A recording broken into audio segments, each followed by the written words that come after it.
Chers amis youtubeurs et youtubeuses, rebonjour. Voilà, je fais un petit rajout aujourd'hui pour vous parler d'un événement important qui peut paraître difficile. Et c'est un phénomène qui a lieu actuellement depuis un peu de temps. C'est l'opposition de Mars à, à Pluton. Voilà. Bon, j'en parle actuellement parce que il y a actuellement beaucoup d'orages en France depuis hier et ce phénomène de cette opposition peut se rapporter à cela, à cette opposition, car cela peut présenter une certaine dangerosité. Mars est arrivé dans les derniers degrés du Cancer, puis va transiter le Lion. Et il est en opposition à Pluton jusqu'au 4 juillet à peu près. Voilà, donc Mars représente les effets par son côté négatif quand il y a opposition, la violence, et Pluton, la transformation, la mort. Bon, donc bon, d'abord j'en parle pour que aussi, bon, c'est pour prévenir les gens d'être prudents. Voilà. Même si ça va durer jusqu'au 4 juillet. Donc peut-être qu'il n'y aura plus d'orage après, mais ça peut concerner d'autres événements. Et donc soyez prudents dans vos actions. Et le personnel également qui s'occupe de sécurité doit être précautionneux par rapport aux gens qui se déplacent. Voilà.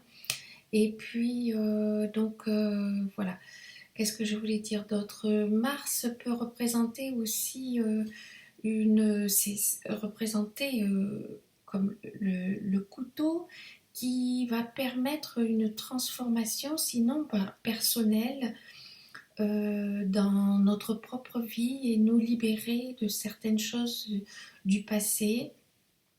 Alors Mars en Cancer, c'est du passé, d'un lourd passé familial,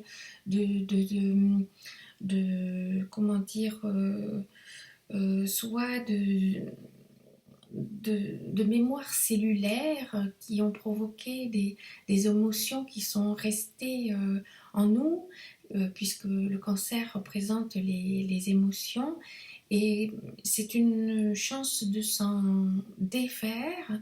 Donc je vous conseille aussi si vous connaissez des méthodes pour vous débarrasser des mémoires cellulaires, de travailler dessus parce que c'est le bon moment.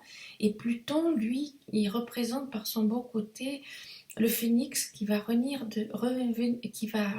de ses cendres et donc permettre le passage à une autre étape plus lumineuse. Voilà. Bon, je voulais vous parler de ceci car c'est très important. Voilà. Je voulais vous dire que bon, quand j'ai commencé l'astrologie, et puis ça m'arrive encore des fois voir des événements qui ne sont pas forcément faciles, qui peuvent représenter des difficultés. Au départ, l'astrologie m'est apparue comme un peu une boîte à Pandore, mais en fait, il faut le prendre comme un outil qui nous permet d'avoir la conscience des choses et d'être prudent. Voilà. Et puis, bon, ça peut dire plein de choses, mais donc il est recommandé d'être prudent en ce moment jusqu'au 4 juillet au moins, voilà. Donc soyez attentionnés envers vous, faites attention à vous et faites attention aux autres également. Voilà. Et puis, ben écoutez, c'est tout ce que j'avais à vous dire pour aujourd'hui. Et sinon, eh bien, je vous souhaite une bonne journée. Puis on va se retrouver très bientôt pour parler de la conjonction Soleil-Sirius et qui aura lieu le 6 juillet. Une conjonction, une belle conjonction qui a lieu chaque année. Je vous parlerai plus amplement de cette belle étoile qu'est Sirius, qui est l'étoile après le Soleil la plus brillante dans le ciel. Voilà, je vous dis à bientôt dans notre prochain rendez-vous et je vous souhaite une bonne continuation. À bientôt, au revoir.